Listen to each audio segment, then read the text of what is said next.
How's it going, everyone? Welcome to AGS Trade Review. This is the series where I break down trades, give my insight on them, and keep you informed on who's been moved where throughout the league in the first season.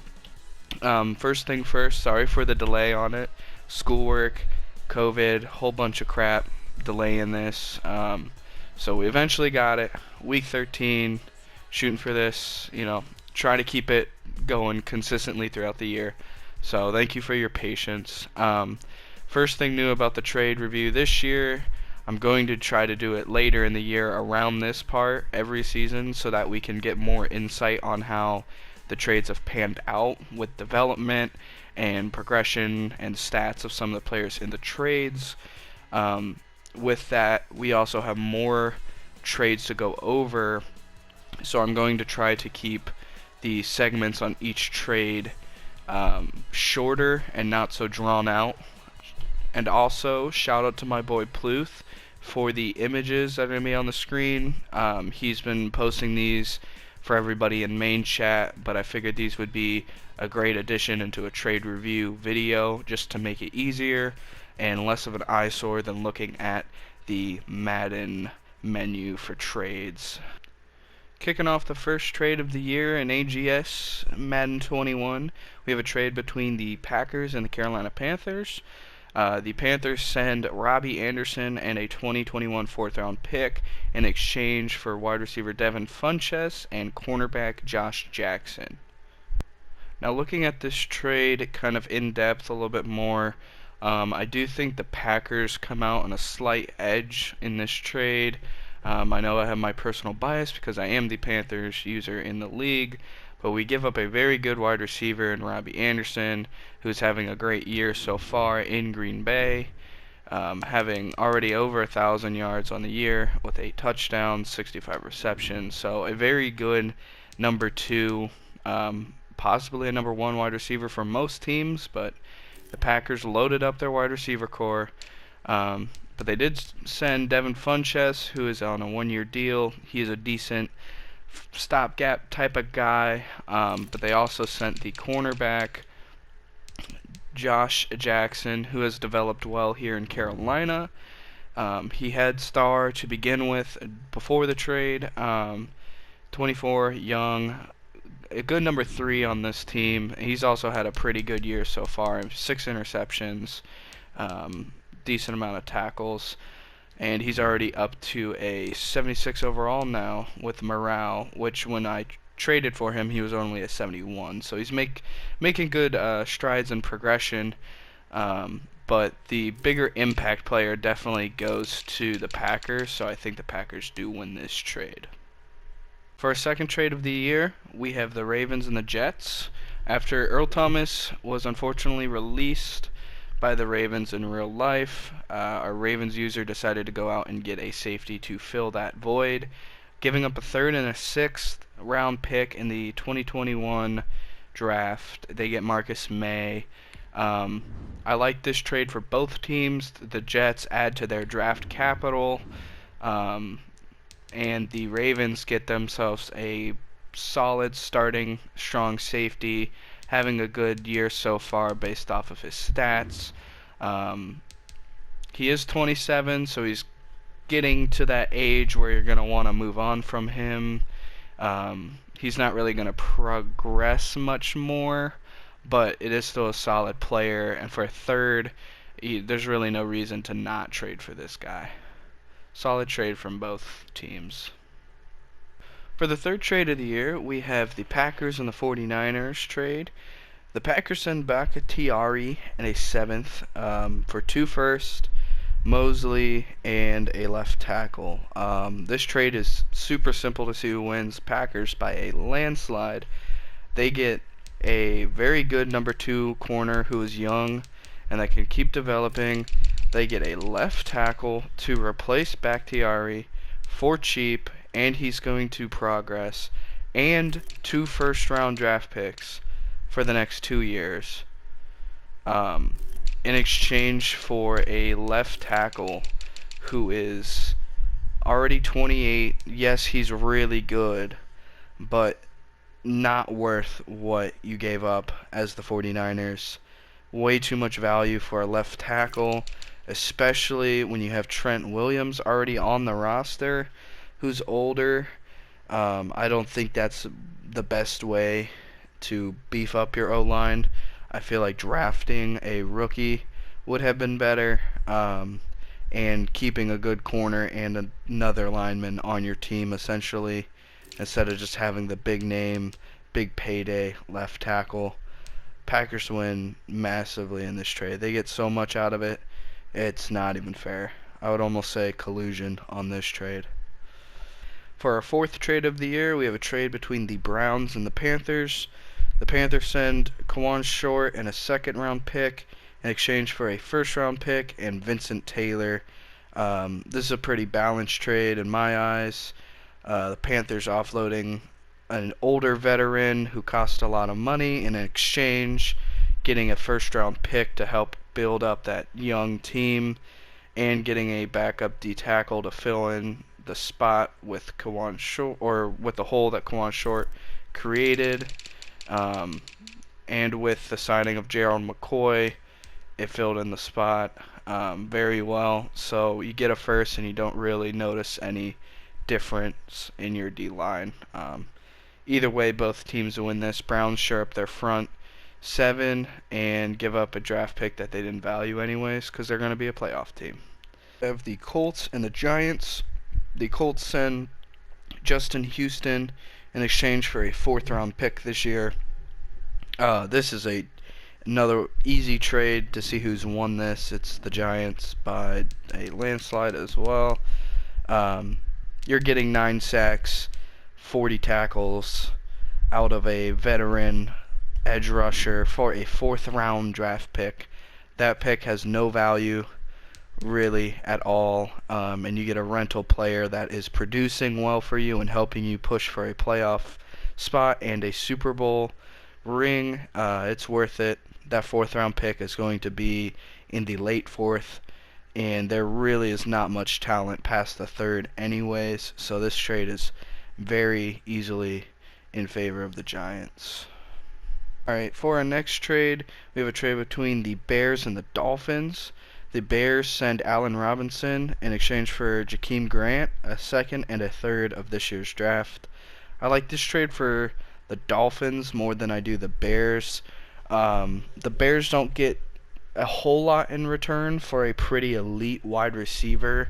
He's already a 90 overall on the Dolphins with morale increase.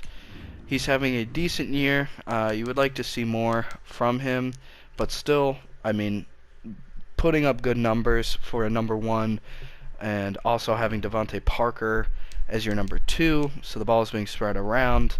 I like this trade for the Dolphins. You give up a couple mid-rounds to shore up that wide receiver core for Tua, and you still keep your first-round draft pick for this season. That will help a lot. From the Bears side of it, I'm not the biggest fan of it, simply because you don't really get much in return. Jakeem Grant is a good speed guy, which I guess is a factor, but I mean, you get a second and a third as well. It's okay. But for Allen Robinson, I would kind of expect a little bit more in return. Not terrible. Sometimes you just got to take what you're offered. So it's a pretty balanced trade from both teams here. For this trade, we have a trade between the Bills and the Detroit Lions. The Lions send Johnson and Will Harris and a fourth-round draft pick in this year's draft for 2 right guards and a third-round pick. The Bills go out and get a running back when they have Devin Singletary. Not quite sure why that is going on. And then they also get Will Harris, who's a decently young, okay strong safety. His stats don't look terrible, or his attributes. We'll see what his stats look like this year. Not really much to impress. But in return, the Lions did bring in some O-line help and also got a third-round pick, which is definitely a good thing. I think O-line help is needed in Detroit. Cody Ford is really the key highlight of this trade for the Lions. You get a young O-lineman that you can bring in and develop for the upcoming future for relatively cheap. I like that a lot. The other guard in this is, I don't know how to say his name, I'm sorry. He's older. He's in the 28 age range where he's about to kind of hit the wall and then slowly regress. Decent stopgap type of guy, but really the steal of the trade is getting Cody Ford. And as a running back room in Detroit, they did not need Johnson at all. They have DeAndre Swift, who is now at Superstar. So they offload a running back, bring in O-line to help out, and also get a third-round pick. I think the Lions win this pretty convincingly. Alright, this trade we have is between the Steelers and the Jets. The Jets send a 2021 first, 2021 second round, and then the Seattle Seahawks first round pick in 2022 for TJ Watt. TJ Watt, beast of a player, X Factor, young, developable. He's having a great year so far, 10.5 sacks, an interception, 51 total tackles. This is a good trade from both teams. We'll have to see how the Steelers end up tanking and how well their draft picks are going to turn out. But the Jets go out and get a young guy who can pass rush, do it all, and help, make a push to the playoffs. I like this trade from the Jets a lot. I think it's a really smart move, and the Steelers, we just have to wait and see. We'll see what they draft. Alright, in this trade we have another young Steeler player being offloaded for a haul of draft picks. This time Minka is returning back to Miami in exchange for a 2021 first, a 2022 first, and Bobby McCain, a 76 overall free safety. This is a win for the Dolphins. Dolphins get a young cornerstone of a defense for the entire cycle. They give up 2 first-round picks, but they still have a first-round pick for this year's draft. It makes sense. He's a great player. He's young. Like, what else do you want? And for the Steelers, once again, we're going to have to see how they draft this year and see if they can replace these guys. But the level of production that Minka has already produced, I don't think you're going to really get out of any first-round guys. And it's going to be hard to get those guys who have the talent of Fitzpatrick. 70 tackles, 11 interceptions. It's a win for the Dolphins, baby. Alright, and this is the final trade from the Steelers. Thank God this is their last trade. But it might be too little too late. They get a second and a fourth round pick in exchange for Juju. Yeah, this is stupid. From the Steelers, no idea why. You don't even get a first round pick for a guy who is a stud of a wide receiver, 23 star, already an 89 overall, 811 yards, 10 touchdowns. You give that up for a second and a fourth round pick. Keep in mind this is the Giants, who is a playoff team, so it's a late second rounder and a late fourth round pick for a great wide receiver. It's a completely idiotic trade. It pisses me off that this is even something that you consider to do when rebuilding a team that doesn't really need to be rebuilt and did not need a fire sale of this caliber at all. Giants, you got a steal. Congratulations. This might be the robbery of the year. We'll find out shortly. Alright, bear with me on this trade because this is a mouthful of players. We have the Patriots and the Jaguars trade. The Patriots send Jason McCourty, James White, Patrick Chung, and Bentley to the Jaguars for D.D. Westbrook, Leon Jacobs, and Quincy Williams, and a 2021 third.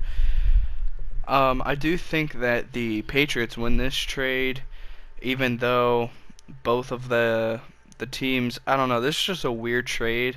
A lot of players being moved in positions that I don't really feel like they needed to be moved. Um, the reason I think the Patriots win this is simply because they just offloaded a bunch of older guys. They did give up Bentley, who is a very good linebacker who's young, but really they got rid of older guys, and they bring in some young pieces. D.D. Westbrook, not having a great year, but still is a good wide receiver. You bring in a bunch of linebacker help here. You bring in Leon Jacobs, who is a good speed guy, and then you bring in a backup left outside linebacker who's younger. I guess he could be the starter over Copeland. And you get a third-round pick. Looking at this from the Jags' perspective, you get a bunch of stopgap players who are just old. I mean, Patrick Chung, he's decent but old. Jason McCourty, he's good but old. And James White, for a running back, is good but old. The only good piece from this trade that the Jags got is Bentley, who is young, normal dev, outside linebacker. But to kind of just take on all the older players and only get one good guy and giving up three younger players doesn't really make sense to me. And a third-round pick. Bentley's having an okay year. I mean, 37 tackles, 1 sack, 1 pick. Not really good, but the Jags are not a competitive team. So I'm going to give it to the Patriots just for the slight edge on that trade. Alright, this trade we have a Cardinals and Chiefs trade. The Cardinals sent Chandler Jones in exchange for 2 first-round picks from the Chiefs, and Eric Fisher, who's a 74 overall, 29-year-old left tackle. I don't know how I feel about this trade. It's good in the short term for the Chiefs because they get a very, very good pass rusher on a team that already has a very scary front seven with Chris Jones and Frank Clark and all the other guys. But you do give up a left tackle, and you give up a bunch of draft capital for the next 2 years. I'm not sure how I feel for the Chiefs on this one. It seems to be a move of pushing towards the playoffs and trying to get a ring while you can. Chandler Jones is having a good year, 30 tackles, 8 sacks. Could be better, but I don't know how I feel about this trade. I kind of want to say the Cardinals win this just because you give up an old guy and you get 2 first-round picks, which are just going to help you replace him down the line. Yes, you're not going to get the caliber of player of Chandler Jones out of the draft in year 1, but you can get a guy who can at least fill the spot and do a decent job, which I think is what the Cardinals were going for. And you always like to have extra first-round draft picks. So I think the Cardinals win this trade more than the Chiefs do. Alright, we have another Jacksonville trade, but this time it's with the Washington football team. They send Sheriff, the guard, and a 6th-round pick for DJ Chark and Josh Oliver. DJ Chark is a very good wide receiver, good speed. Not having a great year, it seems, with the morale being down. Yeah, terrible year with DJ. 254 yards and 1 touchdown on 20 catches. Not looking good. But he is a good player. That might be on the user more than anything. And they also receive a tight end here who is now their starting tight end in Josh Oliver. Guy with speed. I mean, he's a good young tight end that can develop and be progress throughout the year. Once again, not really having a great year. Not as bad as Sharks. But still not the best. And for the Jags here, they give up a good young wide receiver and they bring in a older superstar right guard who cost a lot of money on a 1-year deal. Um, don't really understand what the Jags are doing, just trading for older guys, giving away young guys who could be good in the future. It doesn't seem like this team is building for the long run in any way, and they're sending guys who could be in the building for a long time out for older guys who are going to regress fairly soon. Um, I think Washington wins this simply because DJ Chark is a very good wide receiver, and you're going to have him for the whole cycle compared to Sheriff, who is a great right guard, but he's going to hit that regression by year 3, year 4. Alright, this trade we have the Saints sending Emmanuel Sanders to the Chargers in exchange for a second-round pick. I'm not a fan of the value of the pick that has been given for Emmanuel Sanders. Emmanuel Sanders is not a bad wide receiver in any way, shape, or form. He's having an okay year, but he is 33. He has 88 speed. He's getting old. He's going to regress. And you give up a second-round pick that could be a young wide receiver that could replace Emmanuel Sanders on your team. So I don't really understand why you send that to the Saints, especially when you have guys like Mike Williams, who is young, that you want to get, and Keenan Allen, sorry. Don't really understand the move. I think that second-round draft pick could be used way better than Emmanuel Sanders, old man. For the Saints, I mean, you get good value for a guy that was not in your plans long term, so it makes sense for the Saints. I think the Saints win it. Alright, in this trade, we have the Jaguars sending the Rams 2021 first-round draft pick for Cameron Jordan. Once again, the Jaguars shipping off picks and young guys for older guys who aren't going to be around very long. You give up a first-round pick for Cameron Jordan, who is 31. Yes, he is a 96 overall right now, X Factor, but it is not a smart move in the slightest bit to give up a first-round pick for a guy that old when you're not competing in this season. And he's not having a great year. I mean, 13 tackles for losses is good, 45 tackles, but only 4.5 sacks from a guy who is a 96. He kind of would hope for more. We'll have to see what the Saints can get out of that first-round draft pick, but at the moment, where the standings are in Week 13, that draft pick is going to be number 2 overall, which you gave up for a guy who's 31 years old, 96 overall. Like, Saints, this is a win. I mean, you gave up a really good D-end, but you're about to secure a top 5 draft pick for him. That's what you want to move on from. Alright, we have my final trade as the Panthers with the Patriots. Patriots sent J.C. Jackson and a 5th in exchange for Eli Apple, a 2022 third, and a 2022 5th-round pick. I think I win this trade very easily as well here. J.C. Jackson is a stud of a cornerback. He's 24. He has star dev, and I give up a 3rd and a 5th and a corner who is not nearly as good. Eli Apple is a solid corner in Madden, but his ceiling is nowhere near as high as J.C. Alright, this trade we have between the Bears and the Colts. The Colts send T.Y. Hilton, their guard, I don't know how to pronounce his name, and a 2nd-round pick in exchange for James Daniels and Anthony Miller. From the Bears' perspective, I like this trade. You go out and get a very good wide receiver.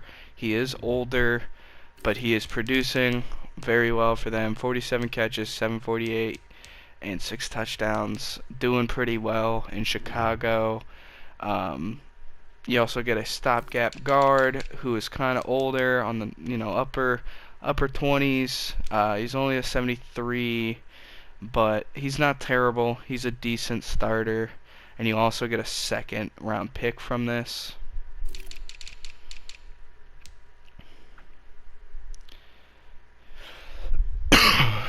As for the Colts, I don't hate this trade. I think the second round pick might have been a little bit too much value, but you are offloading two older guys in exchange for two young guys. James Daniels, I really like that he went after this player. You now have two really good guards, him and Quentin Nelson, and then you bring in a wide receiver, Anthony Miller, who is he's 25, 78 overall. You're not going to see much progression from him. Not having a good year.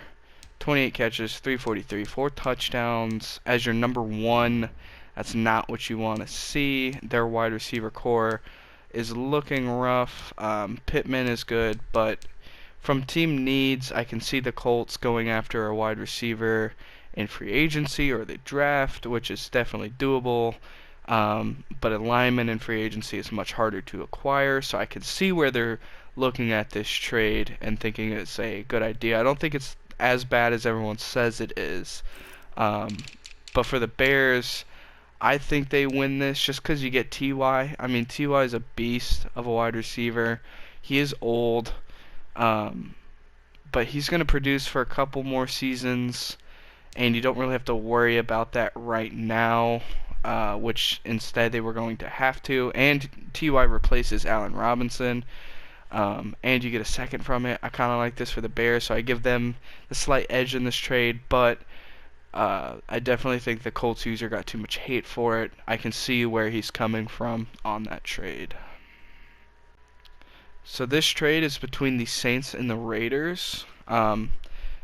Instantly, I think the Saints win this by a landslide again. They get Darren Waller for Rankins and Harris. Harris is a superstar return specialist wide receiver.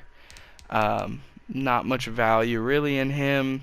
And then the defensive tackle, who has been converted to left end, Rankins. He is good. He's 26. Doesn't have that much upside, but he is a solid starter. However, I do think the Saints just would win this trade straight up because they get Darren Waller, who is 27, but he is one of the best tight ends in the game just from his attributes. I mean, 90 speed, 94 catching as a tight end is very, very valuable.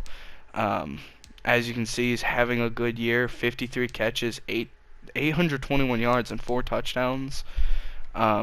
With that loaded offense and so many other people to throw the ball to, for him to have that many yards and that many catches shows you how good he is. This is another steal of a trade. This kind of almost rivals the Giants and Steelers trade with Juju. I still think that's the biggest steal of the year, but this is definitely a close number 2. Alright, this trade is between the Bears and the Cardinals. The Cardinals get Roquan Smith and Akeem Hicks. They are sending the Chiefs 2021 first, a 2021 third, and a 2022 third round pick. Cardinals win this trade once again. I mean, Roquan Smith is one of the best linebacker users in the entire game with 89 speed, 82 change of direction. Unfortunately, he is injured right now, so his stats are probably, I mean, they're still insane. They could be even higher if he was actually healthy right now. This is a good trade for the Cardinals. Yes, you give up a first and 2 thirds, but that first is from the Chiefs, which is going to most likely be a late first rounder, which Roquan is worth that alone, and 2 thirds doesn't really matter that much. And then you also bring in Akeem Hicks, who is a very good D-tackle, left end type of player that comes in immediately and helps your terrible D-line become a little bit better. Pretty good upgrade here. I like this. He is older, so it's not a long-term fix, but he's a great player. I like Akeem Hicks. You get him and Roquan Smith for a couple of picks and a first. I like this trade for the Cardinals. Keem Hicks is not having a great season. Don't know really why that is, but he is a good player, at least on run stopping, with 90 block shedding. Like, he's a beast on the D-line. Cardinals win this one pretty easily. For this trade, we have a pretty simple trade from the Titans and the Chiefs. The Chiefs send Sammy Watkins, and the Titans send a 2021 third-round pick.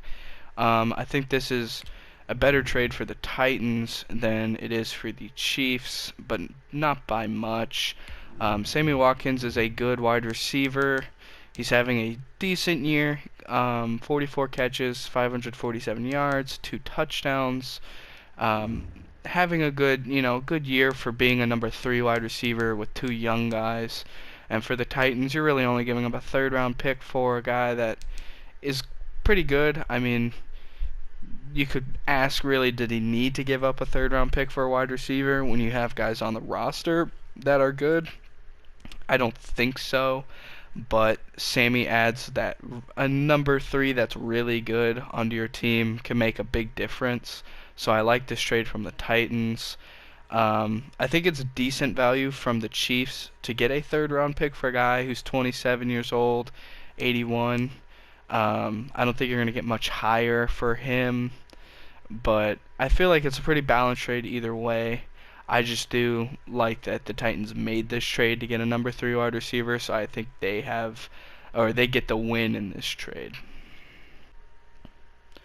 Alright, this trade, we have a bunch of players for a bunch of picks between the Niners and the Jets. So the Jets send a 2022 first, a 2022 third, and then the Seahawks third in 2021, and the Ravens third in 2021. In exchange, they get Richard Sherman, Kyle Juszczyk, Tart, and Jaren McKinnon. I like this trade for both teams. I think it's pretty balanced. It's pretty much how you perceive how the teams see themselves and what their plans are for the future. I think the Jets see this as, we have draft capital, let's kind of shore up the team, just kind of get some more talent out there, because the Jets roster is pretty bad.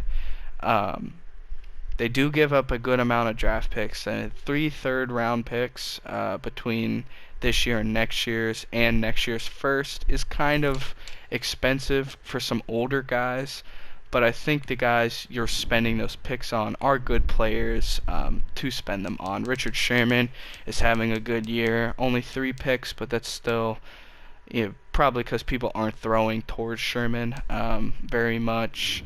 You get a safety who can come in and play right away. You get a very good fullback, which is a underrated position on the team, especially when you have to run the ball. A good fullback helps a lot. And then you get a good backup running back behind Le'Veon. So they fill out a bunch of positions that needed depth and or just players to perform. I think this is definitely a playoff contending team now. I mean, we already knew they were just because of the user, but now you have a little bit more bulk on your roster to compete against some of the better teams in the AFC. I definitely like this trade for the Jets. I like it for the Niners as well. They get a bunch of picks, so I don't really want to say anybody wins this because it's kind of a draw. A good trade from both teams here. Alright, the next trade we have here is between the Giants and the Falcons. The Falcons send Alex Mack a 2021 4th and 5th round pick in exchange for a 2021 third. I like this trade for both teams. The Falcons give up a good lineman, but he's on a 1-year deal. He's old, and they're in need of draft picks to kind of help fill out some positions on their team and get some depth. So by giving up a 4th and a 5th, they secure a higher mid-round pick in the 3rd round, which is still going to be a late 3rd because it's the Giants user. However, I still think it's good value for Alex Mack. And for the Giants, I mean, this makes sense to make this trade. You're getting a 4th and a 5th for a 3rd. and then you're also getting an 89 overall center that's going to come in and play and be great for you for this year. Um, high or low risk, high reward type of trade for the Giants. I like this from both sides though. So now we have the trade between the Bills and the Seattle Seahawks. The Bills send their first round pick in 2021 to the Seahawks in exchange for DK Metcalf. Initially, I thought it was good value, um, but I feel like DK should be worth a little bit more from the Seahawks perspective. Not much more, but he's a beast of a player. Not having the best year. Definitely a solid year though, with guys like Diggs and Woods on the roster already taking reps from him. DK's a monster wide receiver though. Love him in real life, love him in the game. He's a speed demon. He's huge. He's a beast. Doesn't really make sense for me though from the Bills, just because of how crowded their wide receiver room is now. I guess that it will kind of open up here shortly, because there are some older guys on the roster that they can move on from. So securing a really good wide receiver for a first is not a bad thing. Trying to draft a guy in the first round probably would have been a good idea, but the wide receiver class doesn't look that deep. So just going out, getting a guy that is good, that has a good dev trait, it makes sense. I like this trade from the Bills. As the Seahawks, though, I would have liked them to get a little bit more value, because DK is pretty good. You do get a first back, which is nice, and it's going to be probably a top 10 pick. But your wide receiver room, besides Tyler Lockett, you don't really have much to go off of. And DK was really meant to be that next guy, the future number one of this team, and you ship him off for first. I get it. I also just dislike it because DK is a monster, and he will help you win games at wide receiver. So I think Buffalo wins the trade pretty convincingly. Don't know what Seattle's necessarily doing here or what their plans are, but we'll find out. Alright, so in this trade, we have the Colts and the Washington football team. The Washington football team traded Dwayne Haskins, Jonathan Allen, and Ryan Kerrigan in exchange for Darius Leonard and a 4th-round pick. Initial thoughts for this is it seems pretty balanced. Dwayne is not having a good year. 5 touchdowns to 14 interceptions. It's not looking too good. He's only a 72, granted, so he could develop and become a lot better. You also get a very good defensive tackle from the football team. I like Jonathan Allen. He's young, got star dev, 82 overall. He's a good number 2 to Buckner. And then you also go out and get Ryan Kerrigan, who's old, kind of a 1-year type of guy, but superstar, helps out that D-line for the year. For the football team, though, I like this trade. You go out and get one of the young stars in the league in Darius Leonard. Dude's a monster. Star dev, 85 overall, 86 speed, 25 years old. Having a decent year, 48 tackles, 8 for loss, 2.5 sacks. Definitely, like, the stats for Leonard don't really matter just because of how good he is in Madden. He's just a beast of a player, and I think trading a quarterback that you didn't really have you weren't really set on, and a D tackle that you can replace to really go get a elite linebacker, when you already have a loaded D tackle room too. I like this for the football team more than the Colts. The Colts do get some pieces that I can see why they wanted to make this trade, especially a young quarterback, but realistically, Leonard is a guy that I would not have expected you to trade ever this cycle, just because he's so good and he means so much to that defense. I'm going to go with Washington winning this trade, though, simply because of Leonard.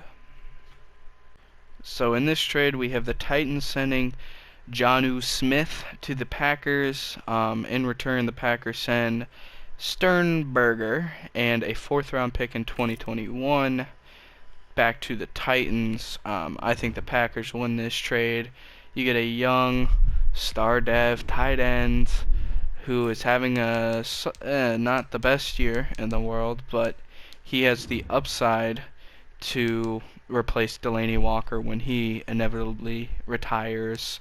So you have your future tight end, and you gave up a 4th-round pick and another tight end for him who is worse. He's the 3rd best tight end on the Titans roster.